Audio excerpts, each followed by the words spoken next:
We were just joking about who's on Facebook.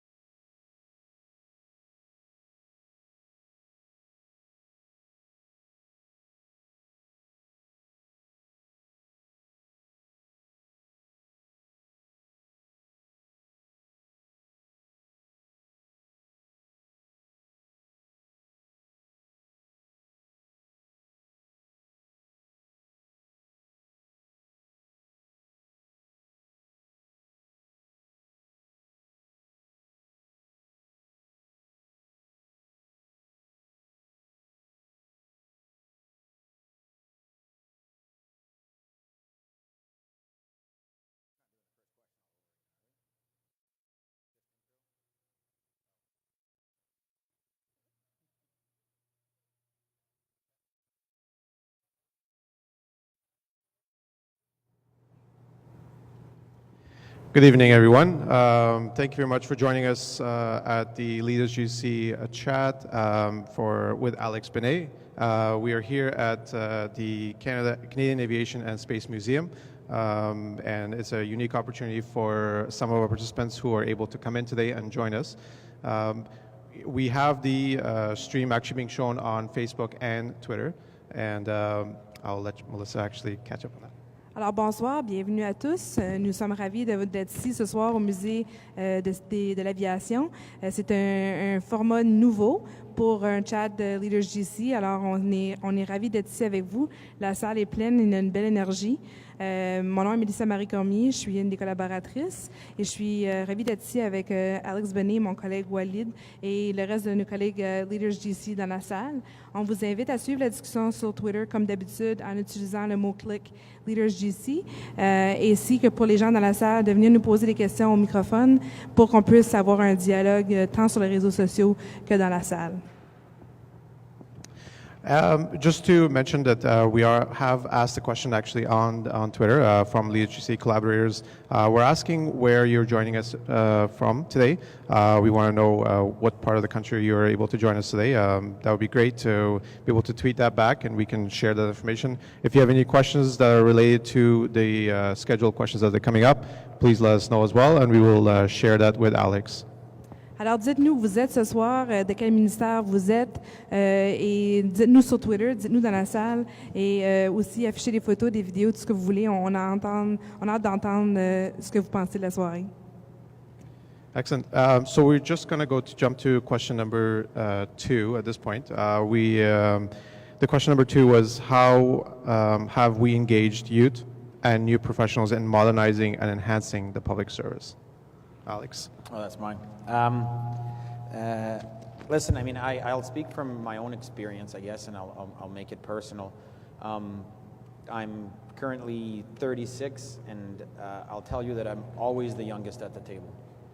So I'm not necessarily sure that we've kind of gotten at the enterprise level across government how to maybe blend youth with experience very well. We've been forced to do that here at the museum when it closed. We had a bunch of younger staff that we've had to reorganize in the museum, and then we paired them up with people that had a lot of experience, and there was a lot of great synergies because people are bringing different perspectives. I think that the right narrative is being spoken right now, whether you want to talk about millennial hires or whatever you want to call it. But the system that we've had for years, the reason I left government the first time, I did 9 years, was because I kept seeing these posters where I needed 20 years of experience to do something. And I couldn't even qualify for the job if I didn't have 20 years of experience. And who's to say your 20 years aren't garbage and my 2 are better? Like, I mean, why are we putting this number on here? So I didn't see a future for me, so I left. I know that's not the case anymore. And so again, there's some efforts being made to get towards a little bit more inclusion. But I'd rather see a public service that's based on what have you delivered than how many years of service you have. Obviously, often it comes with experience, and I don't want anybody on Twitterverse to say that, you know, you don't need any experience. That's not the point, but it would be nice to see a better balance. And I think we're starting to see the right language, and also just force of nature of things, people are retiring, right? So we're losing a lot of corporate memory, and we've been talking about that for a while, but I think that's starting to come to fruition more and more now. I see. Well, thank you very much. I mean, so you are saying that there's a value to the quality of the work. more than just the quantity of the work that we're doing. So it is important to sort of pay attention to that and the skills that people have to sort of move them into a move up in the public service and be able to contribute at a different level. Is that correct? Yeah, for us, maybe it's a bit different because we're in a crown corp. So if we don't generate some form of revenue, like we have to lay people off. Like we don't have the safety net necessarily here, and so that kind of forces you to think a little bit differently. But so it is about who gets things done the most. It's not necessarily always about years of experience. But I think we've been, as an institution, able to combine the right balance between youthful enthusiasm and a knowledge of certain tools that are a little bit more inherent to a younger generation versus experience. And actually, we've got a pretty healthy blend, I'd like to think. Obviously, my opinion is biased, but maybe we should ask the gang that. But yeah, definitely, I think there's if you look at the top billionaires, the newest billionaires in the world today, they're all under 30. There's a lot of them under 30. So there's a reason for that, and it's just the world has evolved in certain ways, and it doesn't mean that you can't be 55 and be a billionaire. I still plan on it over 30. But the point being is that there's benefit to the public service to integrate more youth. I mean, somebody took a chance on me at 33 when I got hired here. So and sky hasn't fallen. Well, sort of did on CSTM, on the Museum of Science and Tech, but it wasn't my control. Merci beaucoup, Alex. Fait que j'entends qu'on a des gens de l'île du Prince-Édouard jusqu'à la Colombie-Britannique qui sont avec nous en ligne. Alors, on est ravis que vous êtes avec nous. Thank you for joining us literally from coast to coast. At this point, we have people from PEI to BC. So right now, we're about question 2. On parle de comment on mobilise les nouveaux professionnels. On parle de la modernisation et l'amélioration de la fonction publique. Comment devons-nous mobiliser les jeunes? Est-ce qu'il y a des gens dans la salle qui aimerait venir nous parler de ça? So just for the audience as well, the question was number 3, number 2, sorry. So we've focused on that, and how have we engaged youth and professionals in modernizing and enhancing the public service? Is that correct? Right. But I think we want to maybe focus on the third question as well, which was beyond technology, innovation can take in many forms. How do you personally contribute to innovation and renewal in the public service? I think this is very much direct, that you'll be able to answer this question, and you have leadership in this. And I'd be curious to get Gabriel and Julia's response to this as well. But at the museum, we've decided to make a conscious effort to become digital citizens as an institution, which means that we have about 225 people that should be engaging publicly. It's okay to get into dialogue online. It's okay to have an opinion. You're not a robot. The last thing we want are robot employees. So it's not about the technology, actually. It's about the desire to want to engage outside of the walls. I'm going to say something that may frustrate some people, but as public servants, sometimes we're pretty lucky in this country. We've got good job stability and security. If you live in Calgary, you've got ups and downs that we tend to not experience, at least in the National Capital Region and often as a public service. So there's not always the incentive to go outside the walls of government and engage with the rest of the world, because we have an opportunity to do that with the technology that we have, but it's really not about the tools. It's about the desire to want to engage a little bit more.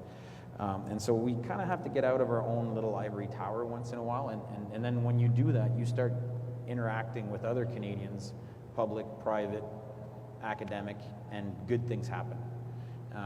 And so for me, when we talk about innovation and we talk about all this stuff, it's just the closure of science and tech forced a lot of the institution to get out more, because we were literally overnight thrown out into the street, locked up, people could not get their shoes back for months because of the mold in the museum. So when you're kind of thrown out into the street, you're forced to have these conversations. You're forced to get out of your daily routine, and you're forced to get out into the world a bit. I think we need to do way more of that in public service if we're going to be innovative. There you go. I answer that in French and English in my head. But yeah, so I mean, that for me is really important. I think it's also about job enrichment. I mean, I'm not sure. I mean, let's ask you guys here, but if you would like to, what do you guys see in your dream job here? And what do you think, and what do you hear about the public service, and do you put public service and government and innovation, and I don't want to use the word cool, but certainly in that same sense or not? I'd like to hear from you guys, because my big beef is when we have this conversation is we don't have any youth on the stage, and now we actually do. So That's a good I'm point. totally dodging, by the way. So. You can go. Really, what's Julie, a or youth? would you like to? So, what is a government job to me? What does it look like to me? I would say there are unfortunately perceptions and stereotypes that are about red tape and about the bureaucracy and about working in an office cubicle for a day in around a bunch of office cubicles. And that's sort of the perception that a lot of people, like I've talked to at school, have about what a government and a public service job is. So I haven't worked a public service job. I can't answer whether that's true or not. But I think one of the things that I was actually at an event recently about youth unemployment, and one of the things that seemed overwhelmingly connecting between youth was what we look for in jobs is to have some sort of fulfillment and some sort of addressing of that, of like the issues we care about within that job. So for me, I would want to work towards an end that is sustainable, or with an organization that promotes sustainability and environmental action. And everyone has their thing, and that might be a big factor. And the government seems to present jobs that aren't necessarily so specified, or at least there could be some improvement on advertising the cool bits, like you were talking about, of what a government job is like. Because Shopify does all their outreach to young employees, and the government doesn't do such things. And for me personally, I want to work in kind of cutting edge research and finding new ways to do everyday things, just to do everything. There's like 500,000 people watching. And I want to work innovating things that we use every day. And I don't really relate that to public service. And from that, I really don't relate just working in designing new things and just kind of moving the innovation train forward, which is false in some way.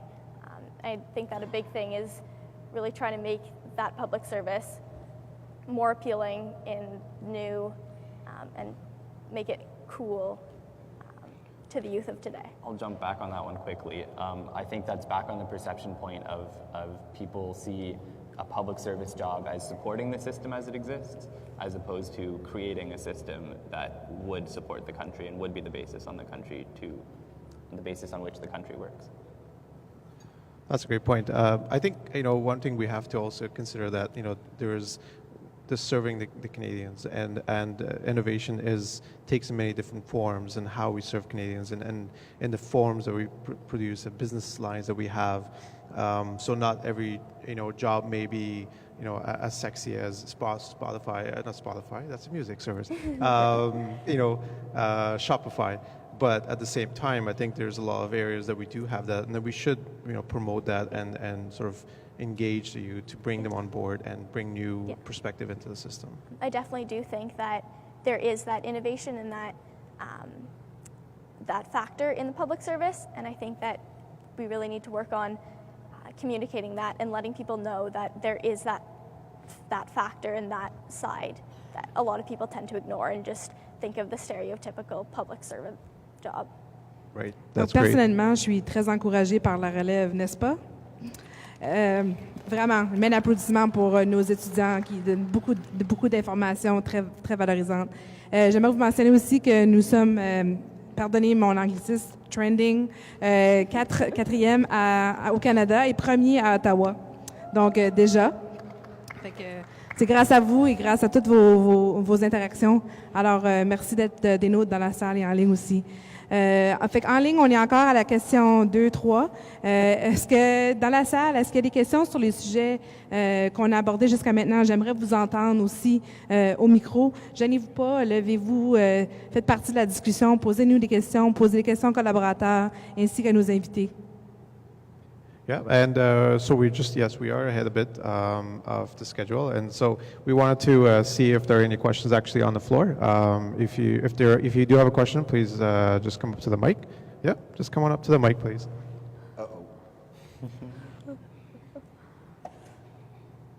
And please introduce yourself. Hi, I'm Catherine, and I'm a student at De La Salle, and I'm part of the Youth Advisory Council thing. And That's what I call it too. I was wondering if you'd ever considered including the art community into the public service thing to help modernize it, because artists are very creative, and perhaps that could help you out. So you know what? I'm gonna jump on that because merci pour ta question. I find it very sad that it seems often like as public I'll try to answer this in a way that makes sense, okay, for everybody in the room. In the government, we've had a history where we've had to be the silent contributor to a broader system. That was what made a good government employee 20, 30, 40, 50, 60 years ago. And today we live in a world where it's actually, I think, to be a good government employee, you have to get out and be more vocal and more online and more engaged and more, to your point, creative. We often don't, I would think, that we don't often see our jobs as creative as government employees. Or sometimes, let me rephrase, what I hear a lot is, I don't have an opportunity to be creative in the public service all the time. Not that we're not capable of it. And so, hopefully these kind of conversations, and when you guys come into the public service, you don't accept someone telling you, well, this is how we do it here, because that's garbage. And then, because if we have, 300,000 employees in government, and half of those are as creative in their work lives as I know they are in their personal lives, we would have a way better public service. Not that we have a bad public service, we just have a better one. So, if you guys join the government one day and take your arts with you to work, be creative, think outside the box, don't let someone tell you these are the rules and this is why it's done. Because then that stifles creativity. And then, frankly, it makes your job a little bit crappier. My personal opinion. So when I decided to come back to government at the museum after I did my 5-year hiatus in the private sector, I said I want to recreate the same work environment here at the museum that I would want to have had when I left, and I was a little bit pissed off when I left government because everybody would tell me these are the rules. You ask why and you get your hand slapped, and it's like, well, maybe the rule was written before we had television, and that's often the case, by the way, the origin of the rule.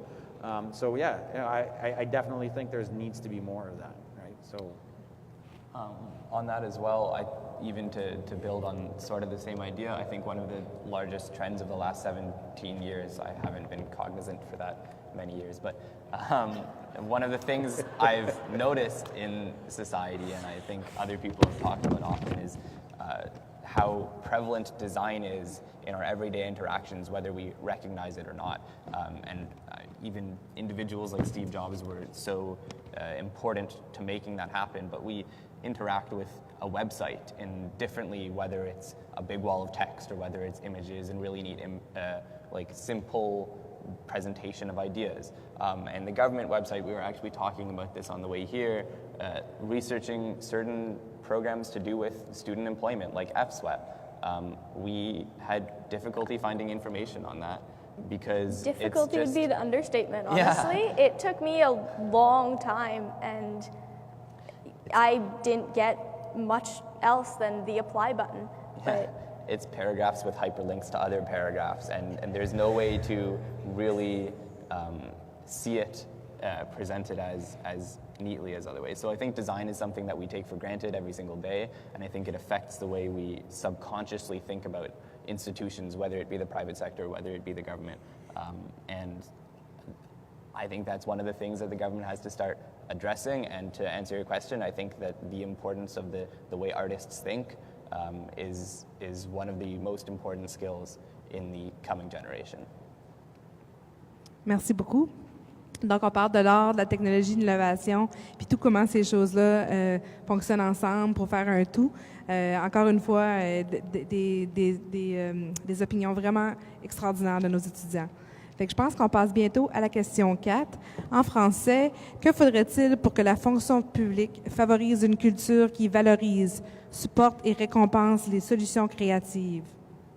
We're just going into question number 4. What would it take for the public service to foster a culture that values, nurtures, and rewards creative solutions? I think this touches on that Right to exact us. topic. Yeah, I think you need more pressure to be innovative and pressure to engage other senses of creation, like creativity and like design. I think, not to sound like a broken record, but Shopify does a really good job of this when their building is like part of the reason people want to work at Shopify is because their headquarters in Ottawa is just such an awe-inspiring place, and it's inspiring to work there and might even affect the product they make based on the place they work. And so I think there needs to be a lot of pressure on creativity and on just thinking about the way that products will be used and outcomes will be used, as opposed to just what they should do on paper. That's another trend I think that's big right now is how do things actually get used as opposed to the traditional thinking of how do things get used if everybody thinks the way that the designer thinks.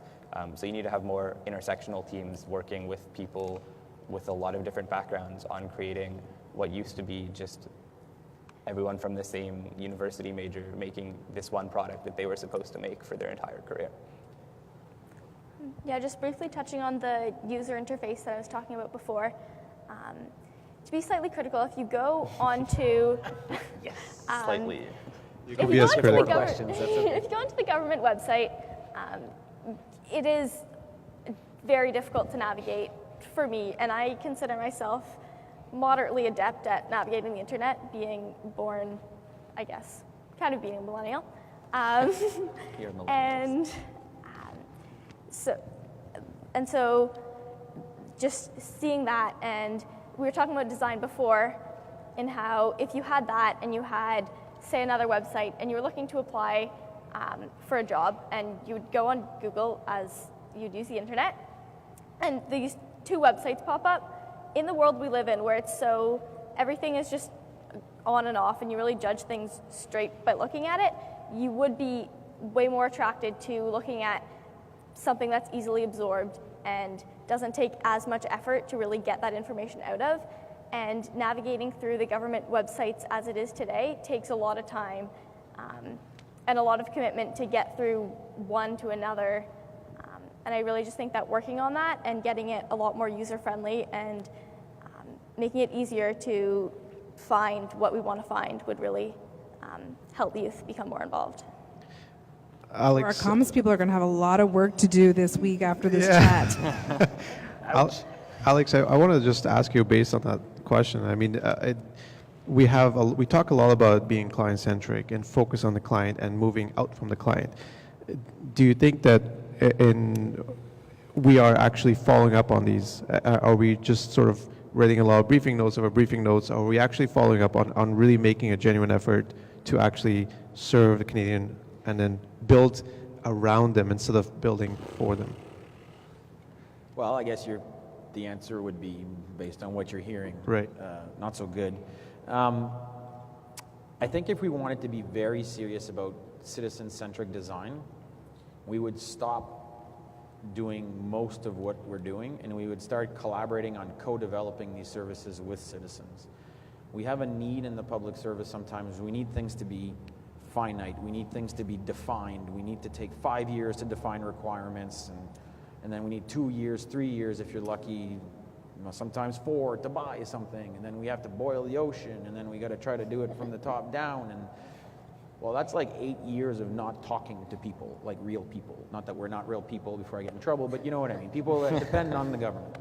And so that's not citizen-centric design in the slightest. Putting something out that's half-baked and asking for feedback and input and growing it over time would probably guarantee a little bit more accuracy in how we design citizen services in an online world. And I'm saying that because you heard that the first face forward, the first foot forward for government with our youth is through digital, right? And so you're hearing that our first foot forward may not be that great, digitally speaking. And I think it's okay to say that. And I don't want any of you spin meisters going from me saying something sucks to saying that, oh, no, that's not nice. You have to say it's a problem, to then somebody spinning it to saying it's an opportunity, and then just taking it out of the narrative altogether. It's apparently not good. So I think we should do way more co-development. But if I could just go back to the question too for a second, I think there's two factors for us when we talk about a culture that rewards creativity. First of all, we don't do very well with failure in the government. It's a 4-letter word, fail. Wait, F-A-I, yeah, okay, 4, we're good. That is just as bad as the other word for us. And it's like the taboo that you're not allowed to talk about. Okay, well, one of the riskiest professions in the world that is in this museum actually is anybody that goes into space.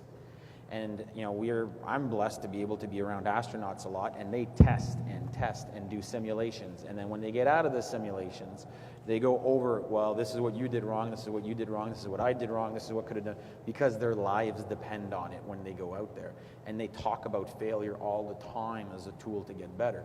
Us in the public service, we've been brought up for 150 years of Canadian sort of government to be not embarrassing the minister, don't embarrass your department, don't embarrass this. So we've been groomed to fear failure. But in the world that we live in today, if we're not failing a lot and fast, we're not really relevant, right?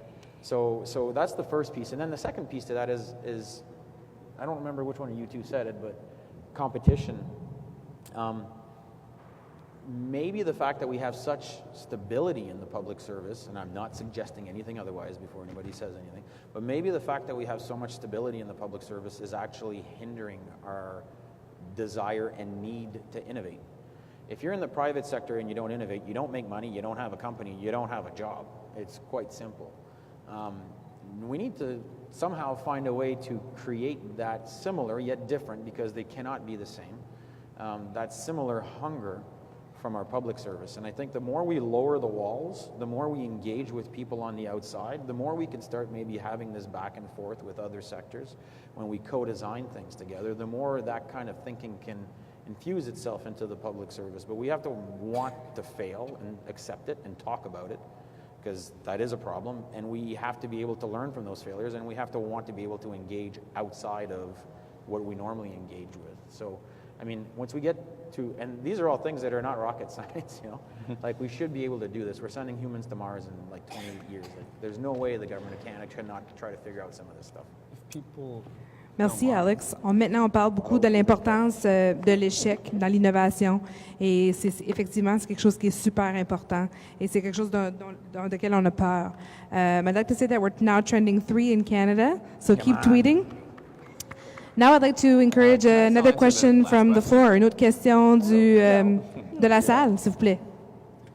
Alex, go ahead. You had a question? Oh, no, go ahead. Gabriel just wanted to chime in just really quick. I really want to give voice to some stuff that's coming out on Twitter on that last question.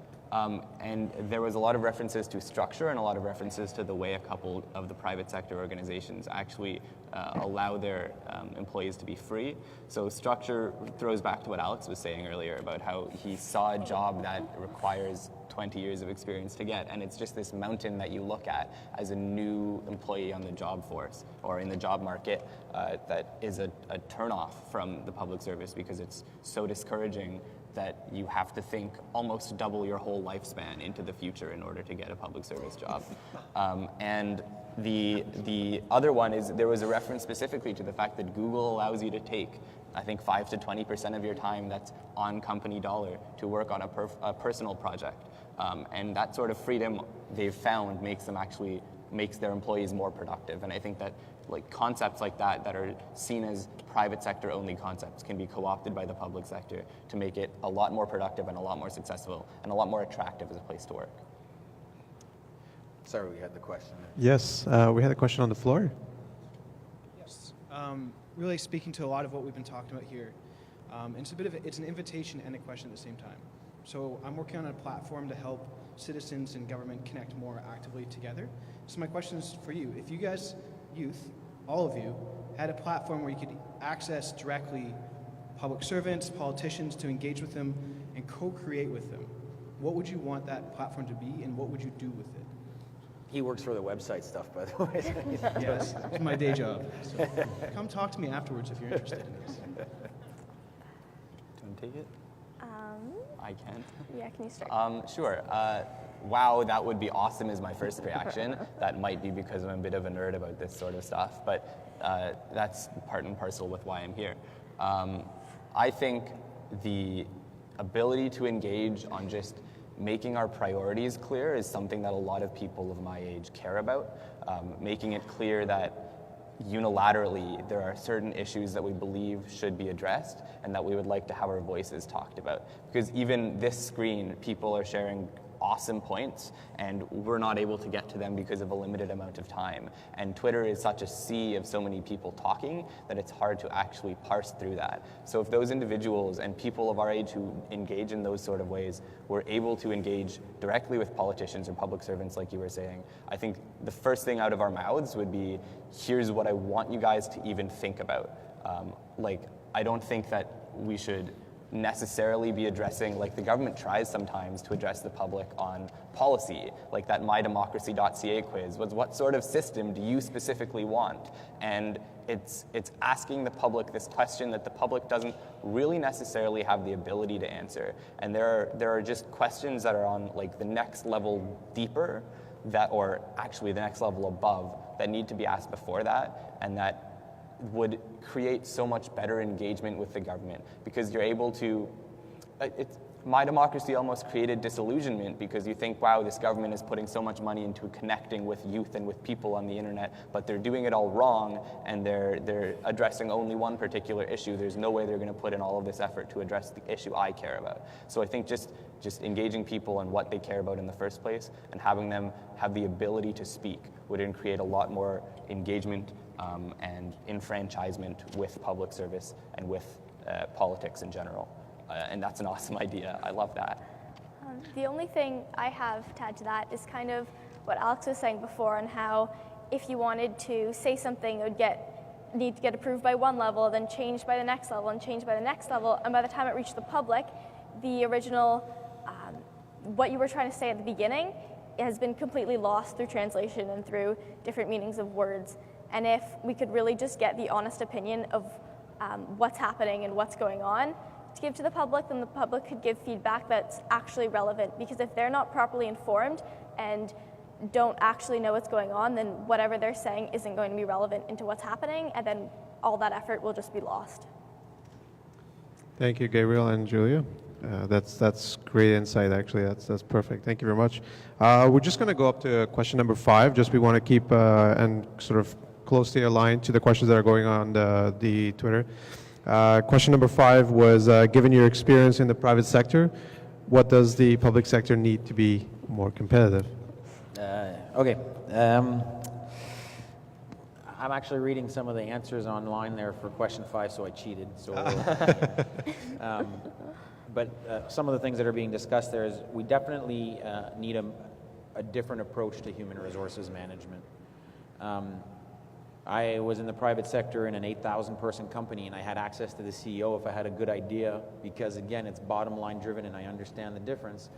But Mark Baranche at OpenText and myself would talk, and he would talk to me anytime I want. And I mean, the guy's a superhuman. He would do that around the world.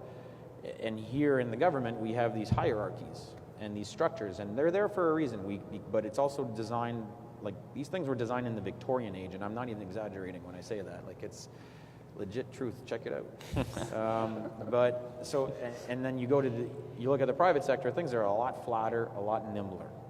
It takes a lot less time to get people in and out, right? You've heard, I'm going to create the work environment for people such as yourselves to want to come in. But not everybody would do that necessarily. Not everybody would understand the allure of it. And then meanwhile, Shopify, and they're a partner of the museum, so I don't want to knock Shopify, but they're going to keep stealing good people like this, because I have to offer only right now, as it exists, a hierarchy where it takes a long time to do a tweet, and we keep picking on the tweet example, but it's the reflection of the hierarchy that we have to navigate through.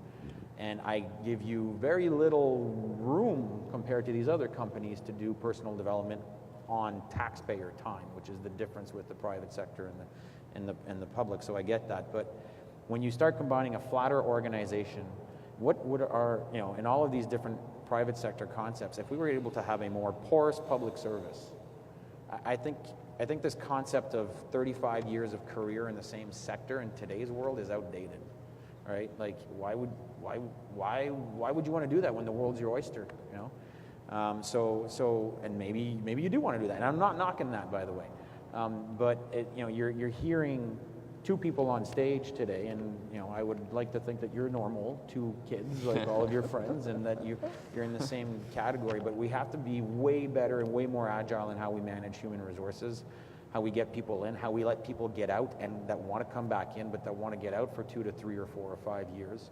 It's about the gig economy. We've all heard that. It's about being able to do quick project teams in and out. So until we start thinking about it that way, we're not going to attract these kind of minds moving forward. Certainly we'll have a harder time.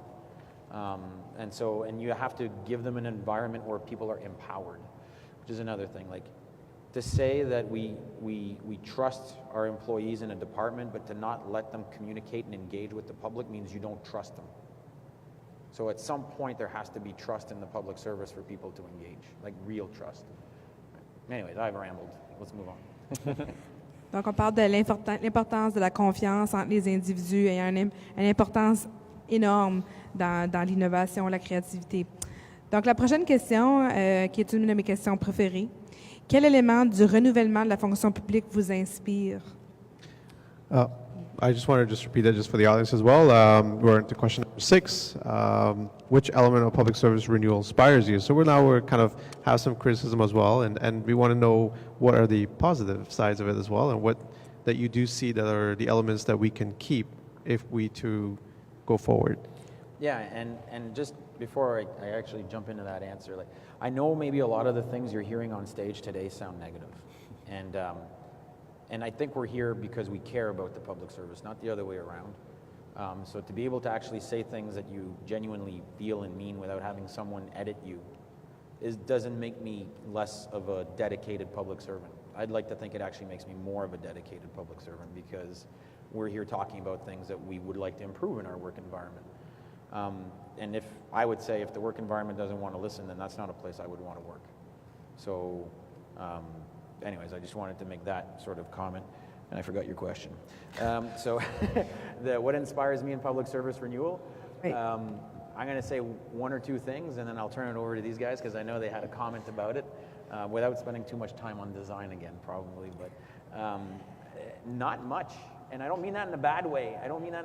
Like, for me, I just want a job that I can have an impact in, and so I was very careful before returning to the public service with this job that I did my research properly, so that I could again come in, and I just want to create an environment that was fun, right? So we created something called Brain Trust, where it's a group of about 25 employees in the museum that don't have management responsibilities, that all felt like their voice wasn't being heard, and we gave them $25,000 to $50,000 to just go do stuff against the mandate.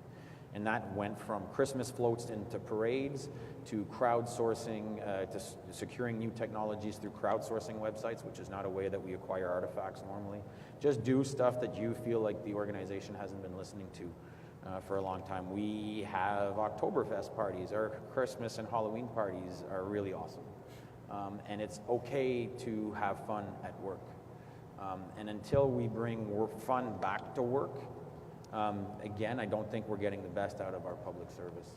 So I'm not trying to say that I was being a bit silly in saying that there's no real facet of public service renewal that inspires me. It's not even about that, to be honest. It's way beyond that. I just want to, life's too short. I just want to have fun at work. And I want to enjoy what I do. And so I got in trouble at our second all-staff meeting when I told the staff that if they didn't want to be here, they didn't have to be here. Like, no one's holding a gun to your head to work for the government, right? So if you're not having fun here, then please, yes, move on. Like, individually, we don't want you guys here not having fun and not being miserable, because then you'll make my life miserable too, and it's a bad cycle that perpetuates. So get out there and find what you want to do. And I really legitimately believe that we should be applying that kind of thinking in our work life. So for me, public service renewal is just about, let's just bring the fun back into work, and because then the caring kicks in, and then the innovation kicks in, and then the creativity kicks in, and We've got our lowest sick leave total, I think, in the history of the corporation here, yet we're undergoing the biggest crisis ever. We are delivering $250 million of infrastructure on time and on budget, doing all these other digital things, and we have the lowest sick leave, and the reason for that is because people are having fun here. And so it is possible to have a public service where, you're doing all of these things together. So I don't know if you guys want to comment on public service renewal or not. So I think that the thing that inspires me the most is the fact that we're here and we're talking about it, and there's the youth council, they're talking about it, and we're managing to get everyone's voices from around the world or around the country, a variety of different ages, and everyone's putting in their opinions, and hopefully we're actually taking all the ideas that are here and all the ideas that continue to be generated, and actually use these to have a better public service. And just the fact that we're here and we're doing it and we're trying to move forward, that really inspires me to move forward even more, and it's just kind of like a positive feedback cycle that I think is just going to keep going up. Honestly, my answer is quite similar. I think to be honest, my engagement with public service renewal ends at the fact that I know it has a capital R, meaning that the government addresses it as a program and something they actually want to do. And I think what Julia was hitting on is very important, that is what inspires me, because it means we can have these conversations and it means we can get all of these specific ideas in, because broadly we're being allowed to talk about it. Thank you, everyone. I think there's, if there's any questions in the audience, I know there's a lot of public servants. Yes? Yes, please. And please introduce yourself. So, Michelle Lajeunesse. I am a person who left the public sector and went into industry, and I believe have had great relations with the government. So I direct this to the two students. So if I was to change the word from public service renewal to public service rebranding, can you talk to us a little bit about how branding is important to you as you grow into your careers? Great question. Thank you, Michelle. Twofold answer to that. First of all, I think we've sort of been hitting on that throughout the night and talking about the perception that the way that government jobs are seen, so the fact that it's seen as an immovable object. It's just so impossible to move such a big mountain that has existed for 150 years now in such a particular way. The fact that it's seen as so difficult to enter into because there are all the barriers like experience requirements and all of that to move up. I think the other thing is honestly, if you were to address it as rebranding, I would take the money and people wouldn't be happy with it, but I think the need to have a rebranding campaign is awfully important because of the way people see public service and because of the way some of my friends see public service. There's kind of a chuckle when you say you want to get a government job, and a chuckle in response, and then it's like, oh, but at least you'll have the pension, and that's what people know it for these days, which is unfortunate. So a rebranding is incredibly important, and it needs to be addressed as a rebranding, and I like that question a lot. That's a neat way of thinking about it. Quick answer on sort of a different interpretation of the second part of your question. I think that a lot of people who are our age these days, and to some extent everybody in society, because of social media, is taking personal branding a lot more seriously, and where you work affects your personal brand, and the government should be aware of that and should try to step into that and help engage people's personal brands. Yeah, and I stand on the same side as Gabe on this, and as I've said before, I think design is hugely important in really communicating it. I think by rebranding it, that would help quite a bit in changing our opinions as youth on what the public service is and what it does. Excellent. Well, thank you very much. That's great. I think, as public servants, we do, have our own goals, and we see that, but it's actually great to see a perspective from outside as well, and then how that, image is important. So we'll just move to the last question of the night. It is question number 7, and I think it deals back to your experience. How can partnerships with industry be leveraged to support the public service renewal? I'm going to ask a few questions, and I've asked this a few times of people if I've been on stage, but I think what's important for government to start thinking of itself as is a platform. Historically, we've done things very unilaterally in the sense that, or in a linear fashion, right? So we need to get from point A to point B to point C, and then we have a certain way of doing things. In today's world, that doesn't really work anymore. So, and I'll give you some examples. From the simplest one, which is Apple's App Store was open to third parties, more broader network, and Apple continues. BlackBerry chose to not do that. BlackBerry's not around. The largest supply chain store in the world is Alibaba, and they don't own any inventory. The largest accommodations company in the world is Airbnb, and they don't own any infrastructure. The most popular media platform in the world right now is still Facebook, yet they produce no content. We're in a world of platforms and in a world of collaboration and sharing and co-development. And yet in government, we try to be this rock sometimes, this mountain that doesn't budge, because there's good reasons for that. Like there's services that can't budge. Like I would want government to be rock solid on my SIN number and my taxes, right? That's fine. Please don't innovate there necessarily. Not that you can't, but just I'd rather you not mess that up.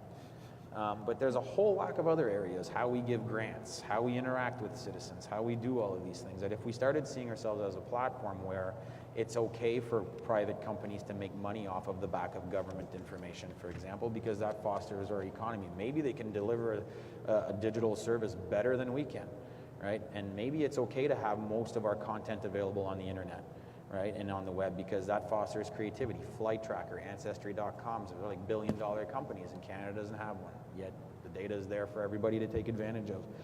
I think the more that we see ourselves as a platform for engagement and co-production of, I'll say, stuff at large, I think that becomes way more attractive from some of the things you've heard on stage this evening, where people are more empowered to do more.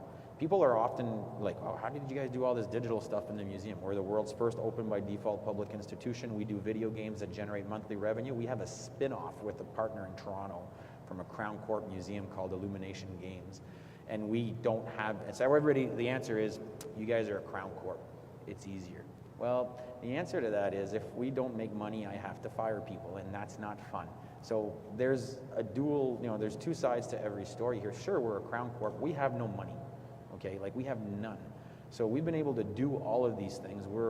Another quick example is we do documentaries now. We wanted to do international documentaries like the Smithsonian. It's about $1 million a documentary. We don't know how to distribute this stuff. It turns out that if a third party does a science documentary, the government of Canada funds 90% of it through tax credits. Wow, well that was a stroke of genius luck. So now we're doing like 12 of them for about $150,000, right, instead of $1 million.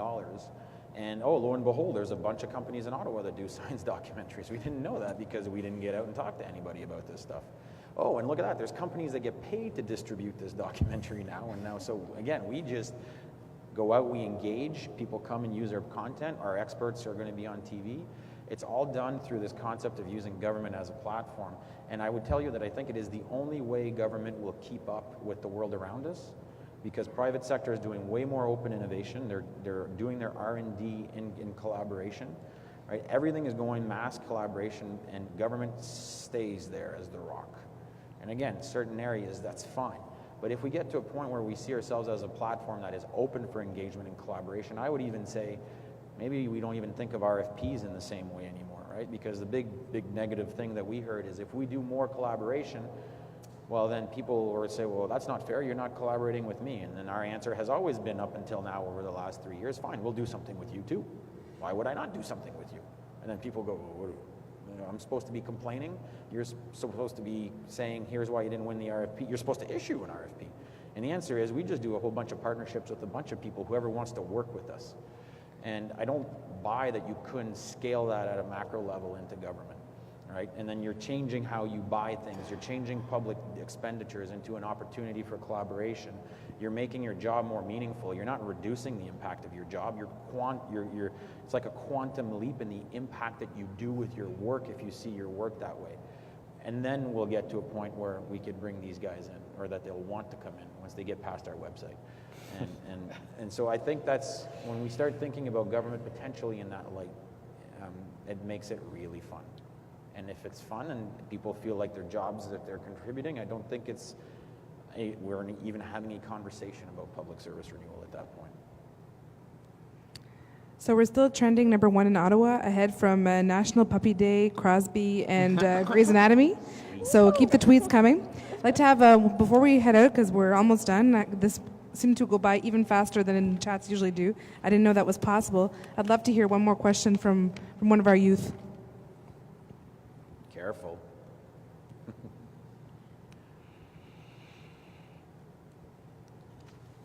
Ok, ben, bonjour, je m'appelle Joël. Je suis avec Youth Advisory. Premièrement, je veux dire merci d'être ici et répondre à nos questions. Mais j'ai réalisé que peu de jeunes de mon âge, donc de 13 à 18 ans, autres que ceux dans la salle, se sont engagés dans la conversation. Que pensez-vous que le gouvernement peut faire pour impliquer plus les ados? You guys want to take this or do you want me to go for it? C'était pour moi ça? N'importe qui. N'importe. So on va leur donner aux autres? OK. Okay, so what could government do to engage teenagers better? Because I'm clearly not a teenager anymore, as I've been reminded time and time again tonight. I think a lot of people already want to get involved and they want to do things and they want the opportunities. And I do think that the drive is there. I just think there's a lack of communication in really giving it to them and giving them power to have a voice or actually do things. And I really do think that the main barrier is communication. You know what, I'm going to flip that question on its head. I think the best way for government to engage youth and teenagers is to not try so hard. Because, I mean, we've been in health class watching videos that attempt to make teenagers not smoke, for example, and they're laughably bad at achieving their own goals. And the quiz, mydemocracy.ca, was mocked in the media for being just at a complete, different direction from what it was trying to achieve, what it was trying to accomplish.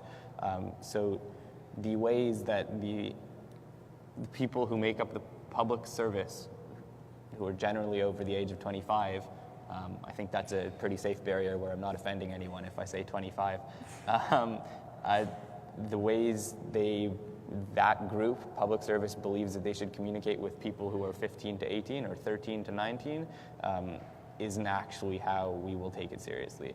And I think when it's clear, when we can clue in that you're trying so hard to speak our language, then the reaction is to not even hear what you're trying to say, and it's to laugh at the way you're saying it. So there's steps to be taken on how we communicate so that we can engage youth.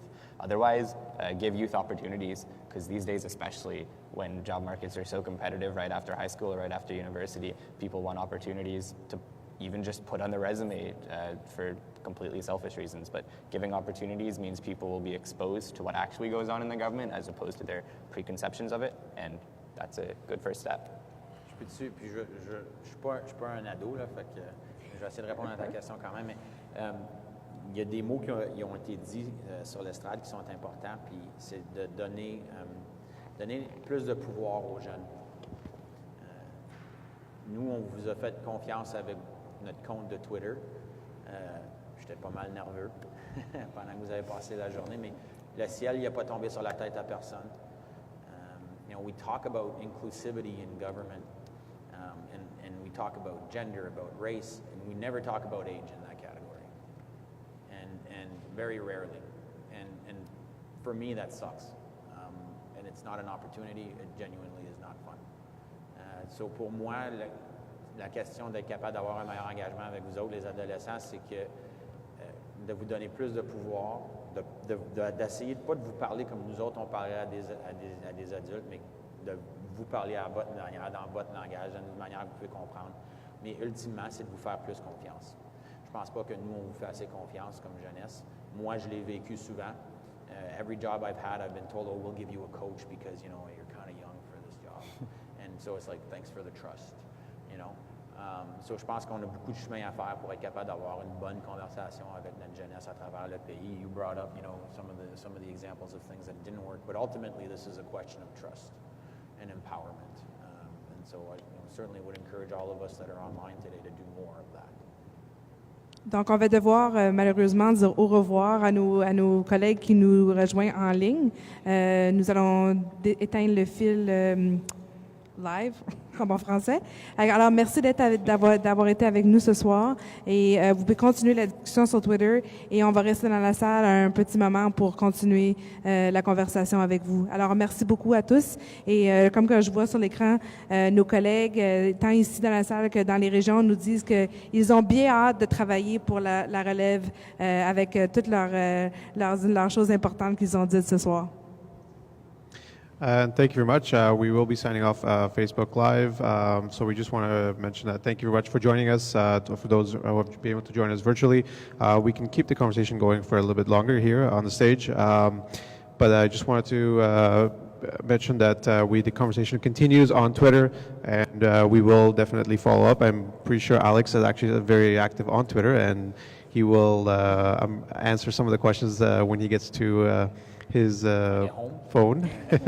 So, keep those questions coming on. The conversation continues. We with Leaders GC is the place where we actually been able to have these kind of conversations where we can have it on a 9-to-5 basis. So, and thank you for Alex for having us here today. It's a great location. It's a very unique opportunity, very different for Leaders GC collaborators as well to have this event here, and the great advice that we've received from the youth advisory members here on the stage and in the audience.